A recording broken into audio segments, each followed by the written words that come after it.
Python data science నుండి advanced genetic AI వరకు latest technologies నేర్చుకోవడానికి వీక్యూబ్ సాఫ్ట్వేర్ సొల్యూషన్స్ ని సంప్రదించండి. వెల్కమ్ టు న్యూస్ అండ్ నిజాలు. నా పేరు లుంబిని.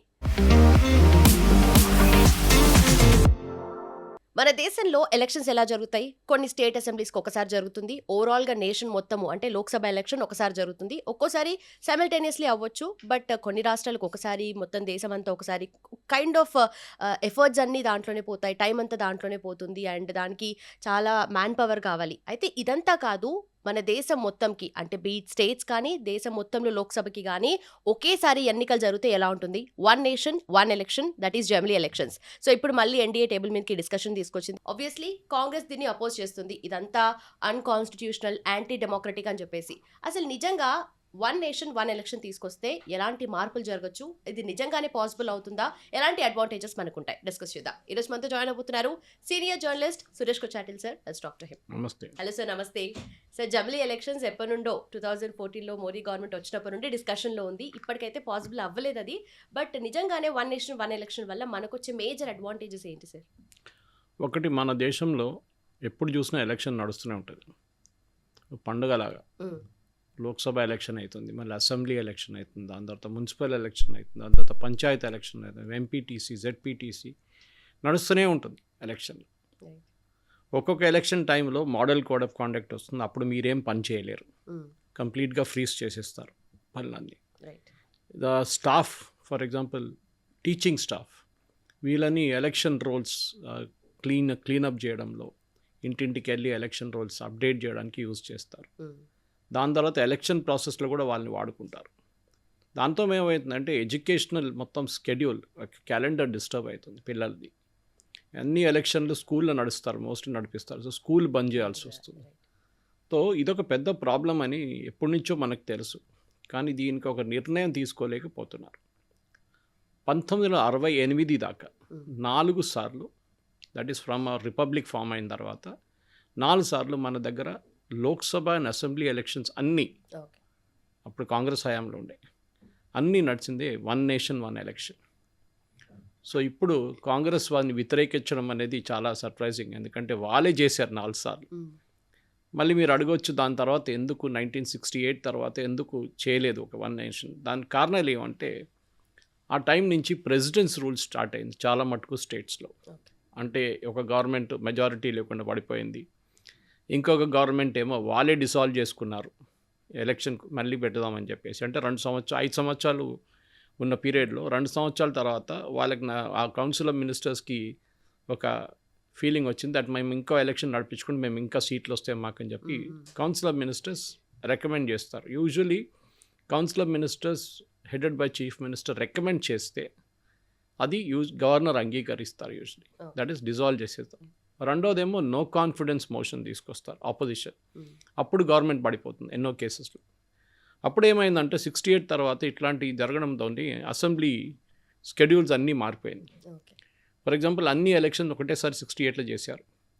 69, 70లో ఫర్ ఎగ్జాంపుల్ తీసుకుందాం, కర్ణాటక అసెంబ్లీ డిజాల్వ్ చేసేసారు. జరిగిందో లేదో నాకు తెలియదు, I'm just giving an example. అప్పుడు ఏమవుతుంది, 70లో ఎలక్షన్ జరిగింది, మళ్ళీ 70 తర్వాత వాళ్ళ నెక్స్ట్ ఎలక్షన్ 75లో. కానీ ఇక్కడ 68లో ఎలక్షన్ అయిపోయిన తర్వాత నెక్స్ట్ ఎలక్షన్ 73లో ఉంటుంది, వన్ నేషన్ వన్ పోల్. కానీ కర్ణాటక వెళ్ళిపోయింది. అట్లానే చాలా స్టేట్ సపరేట్ అయిపోయారు అట్లా స్కెడ్యూల్ నుంచి. దెన్ ఎమర్జెన్సీ వచ్చింది సార్. ఎమర్జెన్సీ టైంలో కూడా ఇదే ప్రాబ్లం, చాలా మటుకు స్టేట్ గవర్నమెంట్ డిజాల్వ్ చేశారు, లోక్సభ పీరియడ్ పెంచారు ఇందిరాగాంధీ ఎమర్జెన్సీ టైంలో. ఈ ప్రాబ్లం వచ్చిందన్నమాట. సో దాంతో ఏమైంది, వన్ నేషన్ ఎలక్షన్ మొత్తం పోయింది.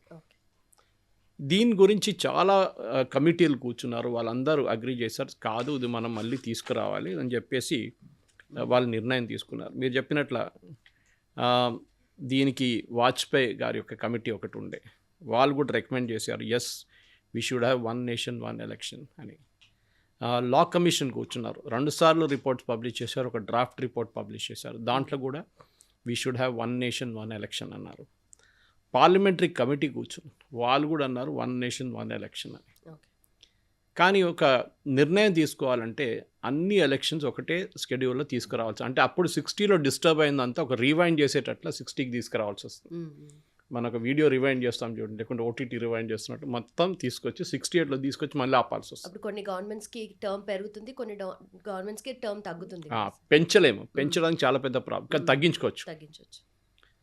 ఫర్ ఎగ్జాంపుల్ మనం ఎగ్జాంపుల్ తీసుకుందాం, ఒక ఎలక్షన్ ఇప్పుడు 2029లో నెక్స్ట్ లోక్సభ ఎలక్షన్ జరగాలి. ఒక గవర్నమెంట్, సమ్ గవర్నమెంట్ తీసుకుందాం, ఫర్ ఎగ్జాంపుల్ హర్యానా గవర్నమెంట్, వాళ్ళ ఎలక్షన్ రావాల్సింది 2029 అంటే ఒక 2030 అంటే 2029 మేలో ఈ ఎలక్షన్ అయిపోవాలి, లోక్సభది ఫామ్ అయిపోవాలి. కానీ దాన్ని పొడిగించి వాళ్ళ ఎలక్షన్ ఏమో డిసెంబర్లో ఉంది. సో వాళ్ళ కౌన్సిల్ ఆఫ్ మినిస్టర్స్ ఏం రికమెండ్ చేస్తారంటే 6 నెలల ముందే లేకుంటే 8 నెలల ముందే మేము డిజాల్వ్ చేసేస్తున్నాం assembly, we're going for fresh polls. So వాళ్ళు ఆ స్కెడ్యూల్లో వచ్చేస్తారు ఇమ్మీడియట్గా. కొన్ని స్టేట్స్ ఆల్రెడీ స్కెడ్యూల్లో ఉన్నారు. ఫర్ ఎగ్జాంపుల్ ఆంధ్రప్రదేశ్లో లోక్సభ అండ్ అసెంబ్లీ ఎలక్షన్స్ ఇప్పుడు ఒకటేసారి జరుగుతుంది లాస్ట్ 3 టర్మ్స్ నుంచి. తెలంగాణలో 6 నెలల ముందు నడుస్తుంది, ఎందుకంటే కేసీఆర్ గారు మార్చారు. అప్పుడు దాకా ఒకటే లోక్సభ, ఎందుకంటే ఆయనకి మోదీ గారు భయం ఉండే, ఒకటేసారి ఎలక్షన్ పెడితే మోదీ గారు గెలుస్తారని చెప్పి. ఇప్పుడు ఉన్న భయం అదే మెయిన్లీ. కాంగ్రెస్ ఎందుకు వ్యతిరేకిస్తున్నారంటే వాళ్ళు తీసుకొచ్చిన చట్టమే మళ్ళీ తీసుకొద్దామంటే వద్దంటున్నారు. వాళ్ళకి భయం ఏంటంటే ఒకసారి 2 ఈవీఎంలు ఉంటే ఇటుపక్క ఒకటి ఒకటి స్టేట్ అసెంబ్లీ, ఒక లోక్సభ ఉంటే యూజువలీ మైండ్లో ఇక్కడ కమలం గుర్తుకి ఓటేస్తారు, ఇక్కడ కమలం గుర్తుకి ఓటేస్తారు, ఎందుకంటే మోదీ గారు ఓటు కోసం అని చెప్పి. మీరు చూసుంటారు ఎప్పుడైనా బీజేపీ అసెంబ్లీలో ఓడిపోయిన కేసెస్లు కూడా ఉన్నాయి కొన్ని, కానీ లోక్సభ వచ్చేదాకా వాళ్ళు గెలిచారు. ఎందుకంటే లోక్సభ ఇష్యూస్ సపరేట్ ఉంటుంది, అసెంబ్లీ ఇష్యూస్ సపరేట్గా ఉంటుంది.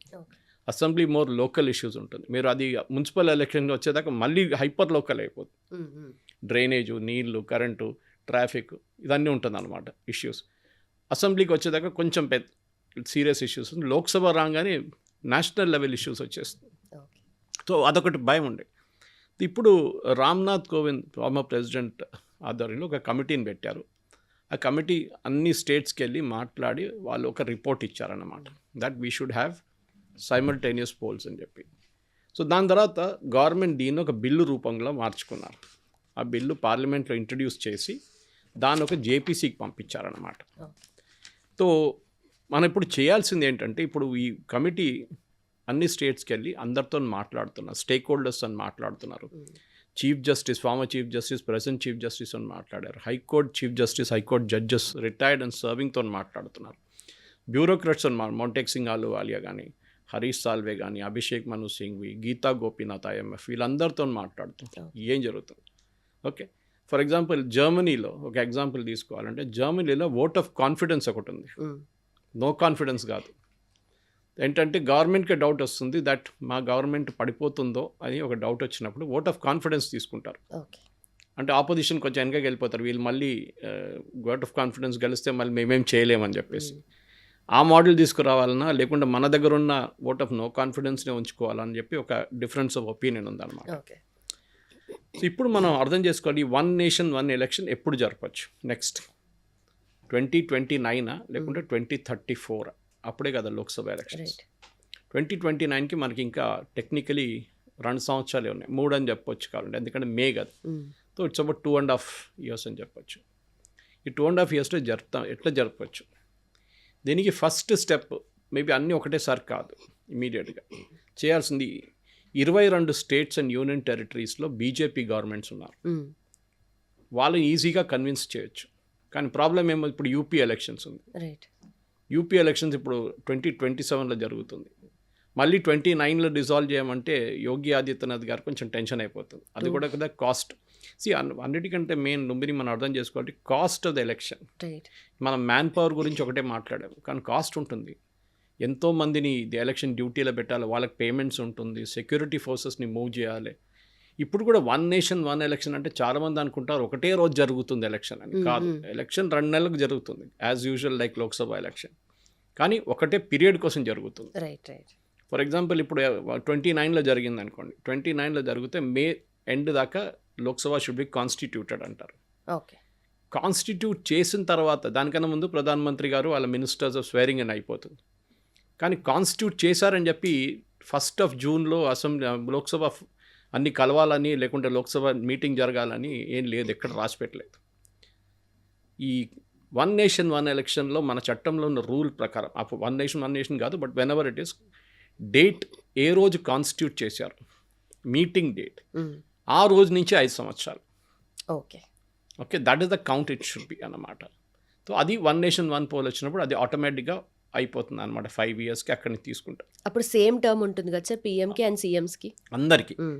ఓకే, కానీ ఇప్పుడు ఎందుకు వీళ్ళు వ్యతిరేకిస్తున్నారు కాంగ్రెస్ అని అర్థం కావట్లేదు. ఒకటి భయం ఇదే ఉండొచ్చు బహుశా, దట్ కేసీఆర్కు ఉన్న అదే భయం, దట్ ఒకసారి మోదీ గారు ఫోటో ఎక్కడ కనిపిస్తే అక్కడ కూడా మోదీ గారు ఉన్నారని చూసి అక్కడ కూడా ఇస్తారేమో ఫోటో. అంటే ఫోటో అంటే వాళ్ళ పార్టీ సింబల్, అదొక భయం ఉంది. అది హ్యూమన్ టెండెన్సీ అది. బట్ నేషనల్లీ చూస్తే బీజేపీకి ఉన్న మెజారిటీ ఇప్పుడు స్టేట్ వైజ్గా చూస్తే స్టేట్ లోకల్ ప్రాబ్లమ్స్కి ఎక్కువ ప్రయారిటీ ఇవ్వాలి కదా సార్. అప్పుడు లోకల్ గవర్నమెంట్స్కి ఎక్కువగా వెళ్ళే ఛాన్సెస్ ఉంటాయి కదా. ఈ ఇష్యూస్ని కూడా అడ్రస్ చేయడానికి ఆబ్వియస్లీ స్టేట్ గవర్నమెంట్స్కి ఎక్కువగా దానికోసం కేసీఆర్ గారు సపరేట్ చేశారు.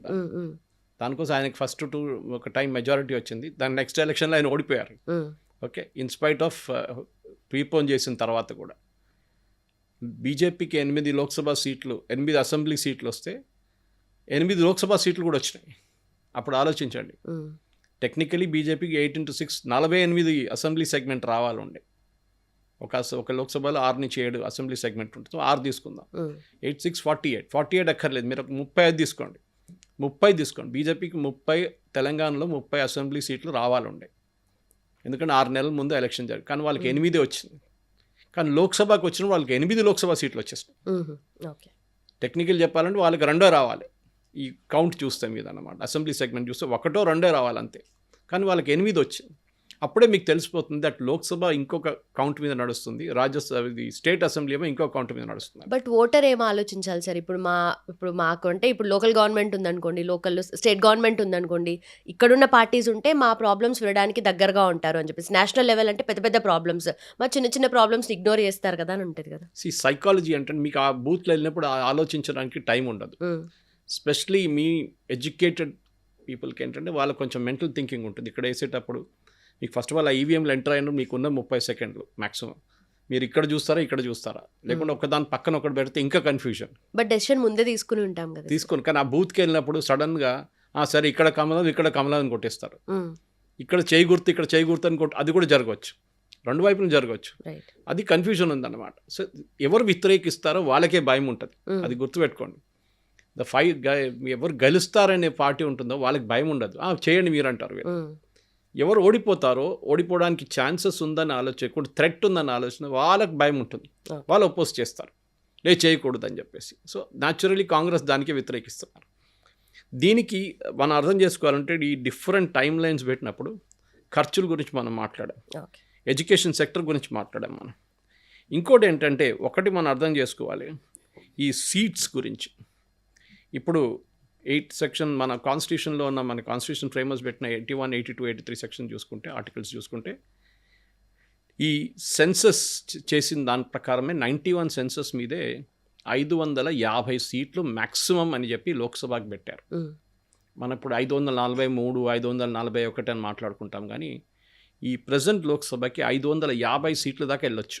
Okay, not beyond it can be less than that అన్నమాట. సో ఇప్పుడు ప్రాబ్లం ఎక్కడ వస్తుందంటే ఈ పార్టీలకు భయం, ఎస్పెషలీ కాంగ్రెస్ అండ్ వాళ్ళ ఇండియా అలయన్స్లో ఉన్న పార్టీ భయం ఏంటంటే సెన్సస్ మీద డీలిమిటేషన్ జరిగితే ఏమవుతుంది. నేను ఆ ఇష్యూ కొంచెం ఎక్స్ప్లెయిన్ చేస్తాను, ఎందుకంటే దాని మీద ఇదంతా హోప్ఫుల్ ఉంది. ఇప్పుడు మీకు తెలిసిందే, దేనికన్నా ముందు జరిగిన లోక్సభ సెషన్లో ఈ బిల్ తీసుకొచ్చారు, delimitation plus women's reservation amendment act. Pass అయిపోయింది బిల్ అయితే, 1/3 రిజర్వేషన్. 550 సీట్లకు 1/3 ఇస్తే మహిళలకు ఎన్ని సీట్లు వస్తుంది మీరు క్యాల్కులేట్ చేసుకోవచ్చు. Around 150 plus. ఓకే, సో 150 కన్నా ఎక్కువని కూడా వస్తుంది, 550 కదా. So you can divided by 3 అన్నమాట. సో ఒకదానికి మీకు ఒక సీట్లు పెంచితే 850 చేస్తే వీళ్ళ నంబర్స్ పెరుగుతుంది మహిళలకి. Okay, so instead of say 180 seats ఎంత ఉంటుందో 543, మీకు దాని బదులు 840లో అంత పెరుగుతుంది సీట్లు, 1/3 రిజర్వేషన్. మోదీ గారు అదే చెప్పారు, మనం 2029 నుంచి రిజర్వేషన్ ఇవ్వడం మొదలు పెడతాం. కాంగ్రెస్ ఏమంటున్నారు అండ్ ఇండియా అలయన్స్లో ఏమంటున్నారంటే ఇద్దాం, కానీ అదే పాత నంబర్ మీద ఇస్తాం. పాత నంబర్ మీద చేస్తే వాళ్ళు తక్కువ వస్తుంది. 840 తీసుకుంటే వాళ్ళకి ఎక్కువ వస్తుంది సీట్. అది వద్దంటున్నారు కాంగ్రెస్. బట్ ప్రాక్టికలీ అయితే అప్పుడు అది 840 ఉన్న 900 ఎన్నని ఉండని దాంట్లో 1/3 ఇవ్వాలి కదా, దాంట్లో మనకు అదే రాహుల్ గాంధీ నిన్న పూణేలో వెళ్ళి ఉమెన్స్ రైట్స్ గురించి మాట్లాడుతున్నారు. కానీ అదే పార్టీ లోక్సభలో దాన్ని అపోజ్ చేస్తున్నారు, పార్లమెంట్లో అపోజ్ చేస్తున్నారు. మహిళలకు ఎక్కువ రిజర్వేషన్ వద్దు, మహిళలకు ఎక్కువ రిజర్వేషన్. కానీ అక్కడ వెళ్ళి ప్యాట్రియార్కీ, ఉమెన్ మహిళలు మీరు రైట్స్ మీరు గుర్తించాలి అదని చెప్తున్నారు. కానీ అక్కడే డైకాటమీ మీకు తెలిసిపోతుంది, కాంట్రడిక్షన్ ఒకటి ఉంది రాహుల్ గాంధీ స్టేట్మెంట్లో. ఇప్పుడు ఈ డీలిమిటేషన్ గురించి మన ప్రేక్షకులు కూడా కొంచెం అర్థం చేసుకోవాలి. డీలిమిటేషన్ ప్రాసెస్ని ఫ్రీజ్ చేశారు ఒక టైంలో, దాన్ని ఎక్స్టెండ్ చేసుకుంటూ వచ్చారు. ఫ్రీజింగ్ అంటే 71 సెన్సస్ మీదే 550 సీట్లు మ్యాక్సిమం అని పెట్టుకున్నారు. 71 నుంచి 81, 91, 2001, 11, 21 అండ్ మనం ఇప్పుడు 26లో ఉన్నాం. అంటే 54 సంవత్సరాలు 55 సంవత్సరాల నుంచి మనం లోక్సభ సీట్లు పెంచలేదు. 71లో ఉన్న పాపులేషన్ ప్రకారమే మనం ఇప్పుడు కూడా నడుస్తున్నాం. ఏమైంది, కొన్ని states for example UP, Bihar లాంటి పెద్ద పాపులేషన్ ఉన్న స్టేట్స్లో, వెస్ట్ బెంగాల్లో ప్రతి లోక్సభ సీట్కి ముందున్న 12 లక్షలు 10 లక్షలు ఇప్పుడు 25, 28 లక్షల దాకా వెళ్ళిపోయారు. మన మల్కాజిగిరి చూడండి, 38 లక్షల ఓటర్స్. ముందు మా మల్కాజిగిరి లేకుండే కాన్స్టిట్యున్సీ. కానీ మీరు అదే టైంలో తీసుకుంటే కొన్ని కాన్స్టిట్యున్సీస్ ఏమో 10 నుంచి 15కి వెళ్ళింది, కొన్ని ఏమో ఫర్ ఎగ్జాంపుల్ కేరళ లాంటిది, లేకుంటే Tamil Nadu where population growth is less. అక్కడ సీట్ల మీద పర్ లోక్సభ సీట్కి ఇన్ని లక్షలు అనేది ఎక్కువ పెరగలేదు. కానీ యూపీ లాంటి ప్లేసెస్లో చాలా పెరిగింది పాపులేషన్. ఇప్పుడు ప్రాబ్లం డీలిమిటేషన్ వస్తుంది. సో మోదీ గారు తీసుకొచ్చిన, అమిత్ షా గారు ఒక మాట అన్నారు, ఏ స్టేట్కి లాస్ ఉండదు. అదే కదా వీళ్ళ మెయిన్ ప్రాబ్లం. మాకు ఇప్పుడున్న సీట్కి 50% ఎక్కువ ఇవ్వాలి. ఫర్ ఎగ్జాంపుల్ మీకు 10 సీట్లు లోక్సభ సీట్లు ఉంటే దాన్ని 15 చేయాలి. ఫర్ ఎగ్జాంపుల్ కేరళ 20 ఈజీగా ఉంది క్యాల్కులేట్ చేయడానికి. 20 సీట్స్ ఉంది, వాళ్ళకి 30 సీట్లు వస్తాయి. యూపీకి 80 సీట్లు ఉన్నాయి, వాళ్ళకి 120 వస్తుంది, 80 + 40. వీన్ని వ్యతిరేకించారు. కాదు, యూపీకి ఇవ్వకూడదు. ఎందుకు ఇవ్వకూడదు, వాళ్ళ పాపులేషన్ కూడా పెరిగింది కదా. యూపీ 1971 సెన్సస్లో 8 కోట్ల పాపులేషన్ ఉండే, ఇప్పుడు 24 కోట్ల మంది ఉన్నారు. So how much is that? 3 times. So technically యూపీకి ఎంత రావాలి? 80 × 3 240 రావాలి. వాళ్ళకి ఇస్తుంది ఎంత? 120నే. కానీ దాన్ని కూడా వ్యతిరేకిస్తున్నారు. వీళ్ళకి భయం ఏంటంటే యూపీ నుంచి బీజేపీ గెలుస్తారు, బీహార్ నుంచి గెలుస్తారు, ఇప్పుడు వెస్ట్ బెంగాల్ నుంచి గెలుస్తారు, రాజస్థాన్, మధ్యప్రదేశ్ అన్ని హై పాపులేషన్ స్టేట్ నుంచి బీజేపీ గెలుస్తారు, బీజేపీ గవర్నమెంట్ ఫామ్ చేస్తారు. సో పాత సిస్టమే పెట్టుకుందాం. కానీ వీళ్ళు మర్చిపోతున్నారు ఏంటంటే డీలిమిటేషన్ డెడ్ లైన్ 2026లో ఉంది, ఎండ్ అవుతుంది అక్కడ. మోదీ గవర్నమెంట్ దాన్ని పెంచారు. ఇప్పుడు రెండు ఆఫర్లు ఉన్నాయి టేబుల్ మీద.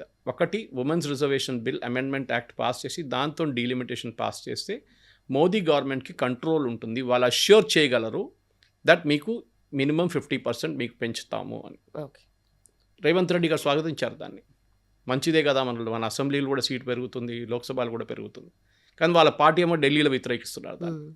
కర్ణాటక ముఖ్యమంత్రి శివకుమార్ మొన్న చీఫ్ మినిస్టర్స్ మీటింగ్లో, సదర్న్ చీఫ్ మినిస్టర్స్ మీటింగ్ పుదుచ్చేరిలో అమిత్ షాతో జరిగినప్పుడు 1971 పెట్టుకుందాం, అన్ని సీట్లు చాలు మనకు, 543 500 అదే చాలు అంటున్నారు ఆయన. వీళ్ళ నడిమిట్లోనే డిఫరెన్స్ ఒపీనియన్ ఉంది.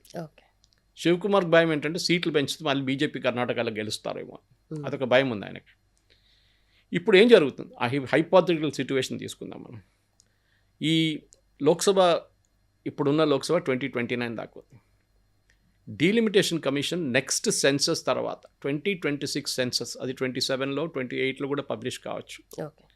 వాళ్ళు ఆటోమేటిక్లీ డీలిమిటేషన్ మొదలు పెడతారు. వారు మీరు amendment bill, women's reservation amendment bill pass చేయరా లేదని చూడరు వాళ్ళు.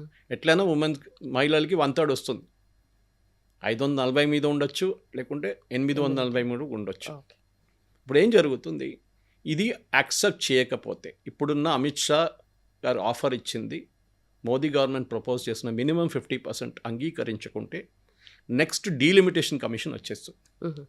డీలిమిటేషన్ కమిషన్ని గవర్నమెంట్ నోటిఫై చేయాల్సి వస్తుంది.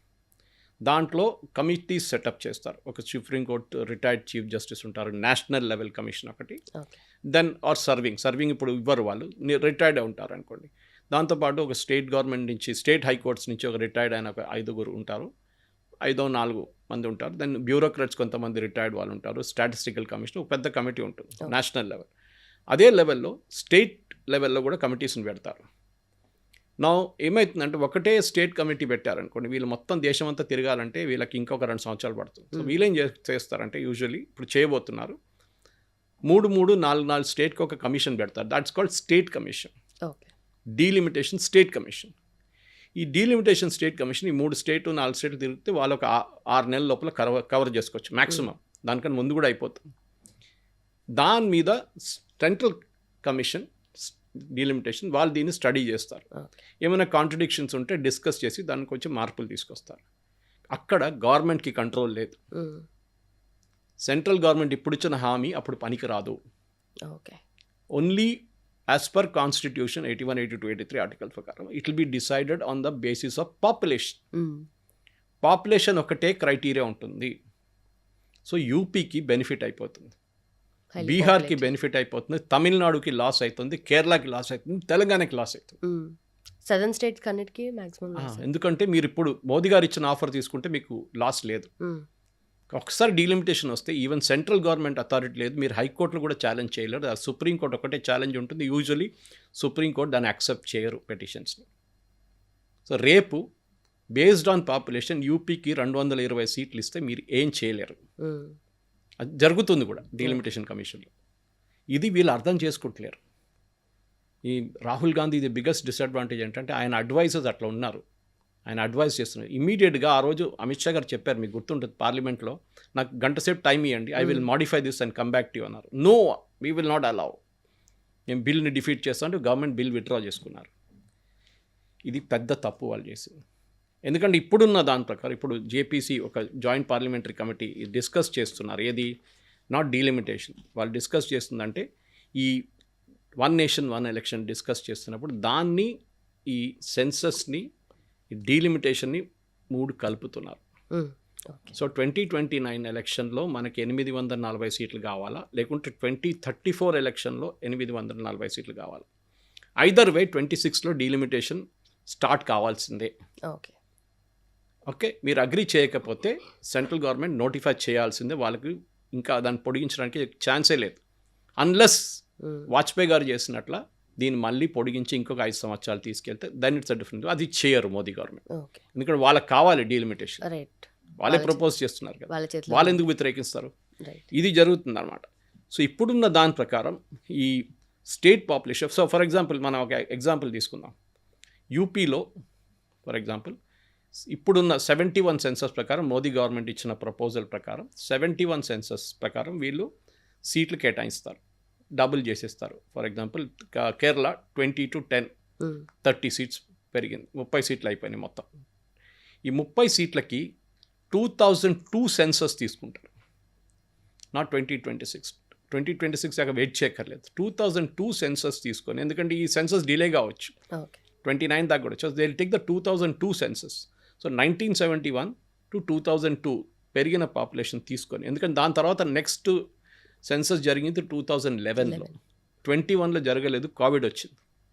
ఇప్పుడు జరుగుతుంది 2026లో. సో ఒక డిలే ఉంది, 15 years 16 years డిలే ఉంది. ఇది కంపైల్ చేసి వచ్చేదాకా 29 అయిపోతుంది, 28 ఎండింగ్. 2011 తీసుకోరా సార్? 2011 తీసుకోవచ్చు, కానీ వీళ్ళు డిసైడ్ చేసింది 2002. They may change it to 2011. 2002 stable ఒకటి, దాన్ని తీసుకుంటారు. ఇప్పుడు ఏమవుతుంది అనుకోండి, ఇప్పుడు యూపీ తీసుకుందాం. మోదీ గవర్నమెంట్ ప్రపోజల్ ప్రకారం 80 to 120. ఓకే, 120 సీట్స్ వాళ్ళకి ఇచ్చేస్తారు. వాళ్ళ 120ని ఎట్లా డివైడ్ చేసుకుంటారు? 8 కోట్లు ఉన్న దానికి 80 సీట్లు పెడితే ఇప్పుడు 24 కోట్ల మందికి ఎంత ఇస్తారు? 120 సీట్లు ఉన్నాయి. ఈ 120 సీట్లు మీరు డిసైడ్ చేసుకోవాలి. మీ స్టేట్లో ఒక రేషియో ఉంటుంది. ప్రతి లోక్సభకి ఒక 15 లక్షలు కౌంట్ పెట్టుకున్నాడు. ప్రతి లోక్సభకి 15 లక్షలు లేకుంటే 20 లక్షలు, కొన్ని స్టేట్స్కి 10 లక్షలు ఉండొచ్చు. లదాఖ్ లాంటి ప్లేస్లో 1,00,000 కూడా లేరు. Okay, population is very less. Kargil వైపు లే వైపు చూస్తే చాలా తక్కువ వాళ్ళకి. సో మన యూపీ యాజ్ అన్ ఎగ్జాంపుల్ తీసుకుందాం. ఇప్పుడు ఏం చేయాలంటే యూపీ అక్కడున్న కమిషన్ ఏం చేస్తారంటే వాళ్ళు ఈ 120ని డివైడ్ చేస్తారు పాపులేషన్ ప్రకారం. సో కాన్స్టిట్యుయెన్సీస్ మారిపోతుంది. అది స్టేట్ కమిషన్ చేస్తుందా? స్టేట్ కమిషన్, అది పాపులేషన్ మారిపోతుంది. ఇప్పుడు మన దగ్గర ఒక టైంలో బద్దం బాలరెడ్డి గారు కార్వాన్ నుంచి గెలుస్తుండే, ఎప్పుడు 2-3 సార్లు గెలిచారు ఆయన. It was considered his constituency. Rajasekhar Reddy గారు ఆ టైంలో ఒక డీలిమిటేషన్ జరిగింది స్టేట్ లెవెల్లో. ఆయన ఏం చేశారు, క్వైట్లీ కొన్ని ముస్లిం కాన్స్టిట్యున్సీ తీసుకొచ్చి యాడ్ చేశారు, ముస్లిం ఏరియాస్ని తీసుకొచ్చి కార్వాన్లు యాడ్ చేశారు, హిందూ పార్ట్ తీసేశారు. దాంతో ఏమైంది, ఆ రోజు నుంచి బద్దం బాలరెడ్డి గారు గెలవలేదు, ఇవాళ దాకా బీజేపీ గెలవలేదు కార్వాన్. ఓకే, ఇప్పుడు జిహెచ్ఎంసీ అదే చేశారు రేవంత్ రెడ్డి గేమ్. జిహెచ్ఎంసీలో కుత్బుల్లాపూర్ కలిపారు. కుత్బుల్లాపూర్ ఎక్కడుంది, జిహెచ్ఎంసీ అది మెడ్చల్ మల్కాజిగిరిలో రావాలి. అది ఎందుకు, అక్కడ బోరబండ ఎర్రగడ్డలంతా మైనారిటీ పాపులేషన్ ఉన్నారు, ముస్లిం పాపులేషన్. సో జిహెచ్ఎంసీలో ఎంఐఎంకి అది ఒక టైఅప్ పెట్టుకున్నారు వీళ్ళు. టెక్నికలీ దాంట్లో కోర్టులో ఛాలెంజ్ చేయాలంటే వీళ్ళెవరు ఛాలెంజ్ చేయలేదు, ఇప్పుడు దాకా బీజేపీలు కూడా ఛాలెంజ్ చేయలేదు. ఇదొక గేమ్. దానికోసం ఏమైంది, జిహెచ్ఎంసీకి 150 సీట్లు వార్డులు, మల్కాజిగిరి వాళ్ళకి 75, సైబరాబాద్కి 75. టెక్నికలీ 3 డివైడ్ చేస్తే 300 ఉన్నది, దాన్ని 100 చేయాలి, 100 ఉండాలి, 100 సీట్లు ఉండాలండే, జరగలేదు. వై? అదొక క్వశ్చన్. ఇది డీలిమిటేషన్లో కూడా ఇదే ఆర్గ్యుమెంట్ వస్తుంది. Why did this happen? అది ఇప్పుడు మోదీ గారు ఆఫర్ తీసుకుంటే, ఇప్పుడు చూడండి వీళ్ళు ఏడుస్తారు, ఒకసారి డీలిమిటేషన్ మోదీ గారు ఆఫర్ యాక్సెప్ట్ చేయరు, మేము రిజెక్ట్ చేస్తున్నాం అంటే డీలిమిటేషన్ కమిషన్ వస్తే వీళ్ళకి ఫుల్ లాస్ సదర్న్ స్టేట్స్కి. అప్పుడు మీరు ఏడుచుకున్నా మీరు మోదీ గారిని తిట్టలేరు, బికాజ్ మోదీ గారు చేయలేదు. ఇట్స్ ఎన్ ఇండిపెండెంట్ కమిషన్, ఒక జ్యుడిషియల్ కమిషన్ లాగా వాళ్ళకి పవర్ ఉంది. సో వాళ్ళ సీట్లు పోతాయి. ఓకే, సో ఇప్పుడు ఈ 1 నేషన్ 1 ఎలక్షన్ అనేది డెఫినెట్గా అందరు రికమెండ్ చేశారు, ఇట్స్ ఎ గుడ్ మూవ్. కానీ దీన్ని అన్ని స్టాండర్డైజ్ చేయాల్సి వస్తుంది అన్నమాట, అన్ని స్టేట్స్. సో ఇప్పుడు 22 అని చెప్పాము మన దగ్గర 28 plus union territories. So how will you do it? ఇంకా మిగతా for example Telangana, Karnataka, Kerala, Jharkhand, Himachal Pradesh, and of course Andhra Pradesh వ్యతిరేకించారు. So Congress rule states Telangana ఉంది, కర్ణాటక ఉంది, కేరళ ఉంది, జార్ఖండ్ అండ్ హిమాచల్. ఈ స్టేట్స్లో డెఫినెట్గా వీళ్ళు అపోజ్ చేస్తారు, మాకు వద్దు అని చెప్తారు. అప్పుడు ఒక ప్రాబ్లం వస్తుంది. అప్పుడు గవర్నమెంట్ ఒక చట్టం తీసుకొచ్చి కంపల్సరీగా దీన్ని ఐదర్ అసెంబ్లీని అక్కడ ప్రొరోగ్ చేయడం, దాన్ని తక్కువ చేయడం, వాళ్ళ సెషన్ టైం. ఇంకోటి ఏం ప్రపోజ్ చేస్తున్నారంటే, ఫర్ ఎగ్జాంపుల్ నేను చెప్పాను చూడండి, ఇప్పుడు అసెంబ్లీ డిజాల్వ్ అయిపోతుంది, 5 సంవత్సరాలకి ఎలక్షన్ జరిగింది. ఓకే, ఫర్ ఎగ్జాంపుల్ కేరళలో ఇప్పుడు జరిగింది జస్ట్ లాస్ట్ ఇయరే. కానీ నెక్స్ట్ ఇయర్ గవర్నమెంట్ పడిపోయింది. హైపోథెటికల్గా 2026లో 27, 28 వచ్చేదా గవర్నమెంట్ పడిపోయింది. కొత్త ఎలక్షన్ పెడతారు. ఎన్ని సంవత్సరాలకి? మళ్ళీ 5 సంవత్సరాలకి. అప్పుడు 1 నేషన్ 1 ఎలక్షన్ నడిపియలేదు. సో గవర్నమెంట్ ఈ చట్టం తీసుకొస్తున్న 1 నేషన్ అంటే రిమైండర్ పీరియడ్కి ఎలక్షన్ ఉంటుంది. ఓకే, ఇప్పుడు రాజ్యసభలో ఎట్లా ఉంది, రాజ్యసభలో ఒక సీట్ పోయింది, ఎవరిదైనా రిజైన్ చేశారనుకోండి, దానికి బై ఎలక్షన్ జరిగినప్పుడు వాళ్ళకి 4 సంవత్సరాలు ఉన్న పీరియాడిసిటీకి రిమైనింగ్ ఉంటుంది. 2 సంవత్సరాలు రాజీనామా చేశారు అంటే రిమైనింగ్ వస్తున్న క్యాండిడేట్కి 2 సంవత్సరాలు ఉంటుంది. Okay, not the 5 years. ఇక్కడ ఏం జరుగుతుంది, 5 years మళ్ళీ పొడిగించేస్తారు. సో ఈ అసెంబ్లీ ఎలక్షన్లో నెక్స్ట్ జరగబోయే దాంట్లో 3 సంవత్సరాల వీళ్ళ పీరియడ్ ఉంటుంది. అంటే 5 yearsలో ఎగ్జాక్ట్లీ ఎండ్ అయిపోతున్నారు 2 అసెంబ్లీలు కూడా. ఓకే, ఒకటి స్టార్ట్ చేసింది, ఒకటి డిజాల్వ్ అయింది, దాని తర్వాత కొత్తది. సో దాంతో మోస్ట్ ప్రాబ్లీ బై 2034 దాకా అన్ని assembly assembly elections, union territory and Lok Sabha 2034 దాకా, 29 నుంచి మొదలవుతుంది, 2034 దాకా it will B complete by it's అన్నమాట. కానీ దాన్ని పీరియాడిసిటీ డిటర్మైన్ చేయాలి. ఇది ఎన్ని సంవత్సరాల దాకా తీసుకెళ్ళాలి, that is the big question. So ఇప్పుడు ప్రపోజ్ చేస్తున్న కమిటీ వాళ్ళు ఏమంటారు, it should go till about 100 years. Next 100 సంవత్సరాలకి ఇది మార్చకండి, లేకుంటే నెక్స్ట్ ఎవరైనా ఇంకో గవర్నమెంట్ వస్తే వాళ్ళు మళ్ళీ డిసైడ్ చేస్తారు ఇదంతా తీసేసాం, 1 నేషన్ 1 ఎలక్షన్ వద్దు, మళ్ళీ మొత్తం కన్ఫ్యూజన్లో వెళ్ళిపోతుంది. సో ఈ చట్టం తీసుకొచ్చేటప్పుడు ఇట్ షుడ్ బి దాట్ డీలిమిటేషన్కి సింపుల్ మెజారిటీ చాలు. ఓకే, ఏది డీలిమిటేషన్ కమిషన్ సెటప్ చేయడానికి. వెరస్ ఈ డీలిమిటేషన్ యాక్ట్లో మార్పు తీసుకొచ్చడానికి మోదీ గవర్నమెంట్కి 2/3 మెజారిటీ కావాల్సి వచ్చింది. దానికోసం వాళ్ళు bill తీసుకురాలి, they withdraw the bill అనమాట. కాంగ్రెస్ వాళ్ళు వ్యతిరేకించారు, మిగతా పార్టీలు వ్యతిరేకించారు. ఎందుకంటే that is tight to women's reservation bill. Rahul Gandhi కానీ ఎవరు కానీ మహిళలకు ఎక్కువ సీట్లు ఇవ్వకూడదు అని చెప్పి వాళ్ళ నిర్ణయం అది. దాని మాట్లాడుతుంది ఒకటి, చేస్తుంది ఒకటి అనమాట. ఇప్పుడు గవర్నమెంట్ ఫామ్ అయిన తర్వాత ఫర్ ఎగ్జాంపుల్ 3 years or 4 yearsకి డిజాల్వ్ అయిపోయినా మిగతా 1-2 yearsకి మాత్రమే ఒక సీఎం అపాయింట్ అయిన తర్వాత వాళ్ళ టైం పీరియడ్ ఉంటుంది. అప్పుడు అందరూ ఒకటే టైంలో వచ్చి ఫినిష్ అయ్యారు. సార్ ఇది ఏ రకంగానూ ఇప్పుడు రాహుల్ గాంధీ గారు చెప్పినట్టుగా అన్కాన్స్టిట్యూషనల్ అవ్వదా? కాన్స్టిట్యూషన్ ఉన్న చట్టం ఇది. 68 దాకా ఉండే కదా. ఓకే, మీరే 68 దాకా నడిపించారు, 4 ఎలక్షన్ నడిపించారు, లోక్సభ అండ్ అసెంబ్లీ అన్నీ ఒకటేసారి జరిగింది, ఏం ప్రాబ్లం లేకుండే. అప్పుడు ఎట్లా చేశారు, ఇదే ప్రాబ్లం, ఇదే ఫామ్ చేసి ఇదే ఒక చట్టం తీసుకొచ్చారు. దాని తర్వాత మనకు తెలిసింది ఈఎంఎస్ నమూదరిపాటు గవర్నమెంట్ డిస్మిస్ చేశారు, కేరళలో first elected communist government in the world, దాని తర్వాత చాలా గవర్నమెంట్స్ని డిస్మిస్ చేశారు కాంగ్రెస్ వాళ్ళు. రైట్. వాళ్ళ గవర్నమెంట్సే ఉండే కొన్ని అవుట్ కమ్యూనిస్ట్ గవర్నమెంట్ ఉండే. ఓకే. ఇది జరిగింది. దాని తర్వాత ఎమర్జెన్సీలో మళ్ళీ మొత్తం అక్కడిక్కడ అయిపోయింది స్టేట్ అసెంబ్లీలని. సో ఇప్పుడున్న దాని ప్రకారం మనం 2 పాయింట్స్ ఉన్నాయి. ఒకటి, మీరు డీలిమిటేషన్ కమిషన్ కోసం వెయిట్ చేస్తారా? వెయిట్ చేయండి. That is going to be your problem okay. India అలయన్స్కి. కాదు, మోదీ గారు ఇచ్చిన ఆఫర్ తీసుకుంటారా? That is the best offer. మీకు గవర్నమెంట్తో నెగోషియేట్ చేయొచ్చు. ఆల్రెడీ నెగోషియేట్ చేశారు.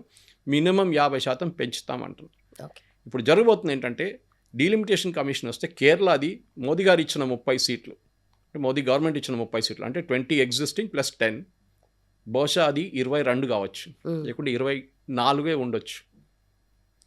ఎక్కడ 30 సీట్లు మోదీ గారు ఆఫర్ చేస్తుంది, డీలిమిటేషన్ కమిషన్ ఏమి 22 కారు ఆపేశారు. 18 కూడా చేయొచ్చు. పాపులేషన్ తగ్గిపోయింది కదా, మీకు ఎందుకు ఇంత సీట్లు అని చెప్పేసి. అది పెద్ద డిసడ్వాంటేజ్. తెలంగాణ కూడా అంతే. రేపు 17 సీట్లు ఉన్న మీకు 17 అక్కర్లేదు, మీ పాపులేషన్ తగ్గిపోయింది, so we'll bring it down to 15. ఏం చేస్తారు Revanth Reddy garu? So this thinking is not there in Rahul Gandhi's brain. ఇది ఎవరో ఆయన పిలిచి చెప్పాలి. వాళ్ళ పార్టీ వాళ్ళ కమిటీలో ఉన్నారు. That's best part. వాళ్ళ పార్టీ వాళ్ళ కమిటీలో ఉన్నారు. మొంటెక్ సింగ్ ఆలువాలియా, అభిషేక్ మను సింఘ్వి, వీళ్ళందరూ వచ్చి డిపోజ్ చేశారు కమిషన్ ముందు. అందరూ చెప్పారు as we should have simultaneous election. Okay. కానీ అట్ నేషనల్ లెవెల్ పాలిటిక్స్ ఆడుకుంటున్నారు. ఎందుకంటే ఆర్జేడీ, సమాజ్వాదీ పార్టీ వీళ్ళకి మహిళలకి టికెట్ ఇవ్వడానికి పెద్ద ప్రాబ్లం ఉంది. ఉమెన్స్ రిజర్వేషన్ బిల్ చింపి పడేసిన మనిషి లాలూ ప్రసాద్ యాదవ్ పార్లమెంట్లో. దీనికన్నా ముందు రిజర్వేషన్ బిల్ వచ్చినప్పుడు వాళ్ళు ఇవ్వరు సీట్లు మహిళలకి. రాహుల్ గాంధీ పేట్రేకి గురించి నిన్న పూణేలో మాట్లాడేది చూడండి. అది ఇంప్లిమెంట్ చేస్తుంది. పేట్రియాకి నంబర్ 1 నడిపిస్తుంది Lalu Prasad Yadav, and second is Akhilesh Yadav.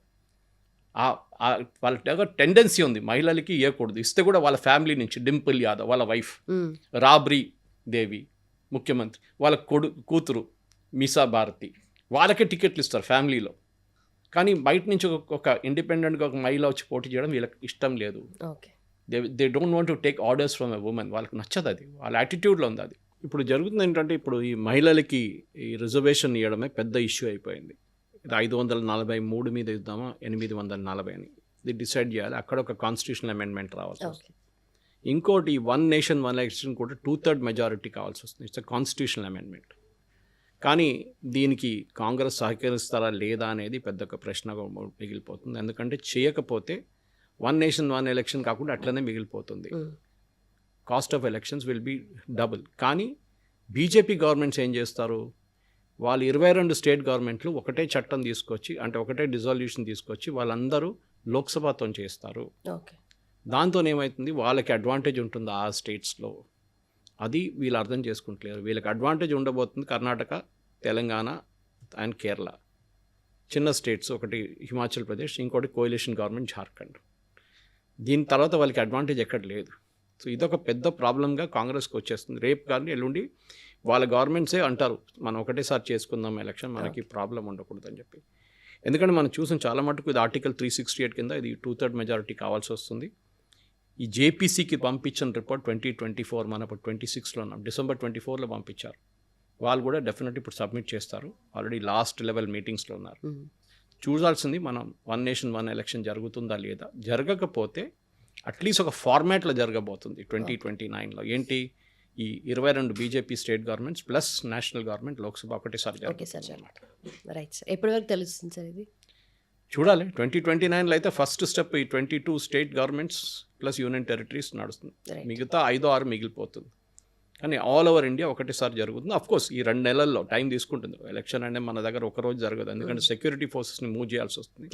మనకి ఇప్పుడు లెఫ్ట్ వింగ్ ఎక్స్ట్రీమిజం పెద్ద ప్రాబ్లం లేదు. ముందు బీహార్లో ఫర్ ఎగ్జాంపుల్ 6 ఫేజెస్లో జరిగేది ఎలక్షన్, వెస్ట్ బెంగాల్లో 7 ఫేజెస్లో జరిగే ఎలక్షన్, ఇప్పుడు 2 ఫేజ్లో జరిగింది ఎలక్షన్. సో అట్లాంటివి తగ్గించుకోవచ్చు మనం అనమాట.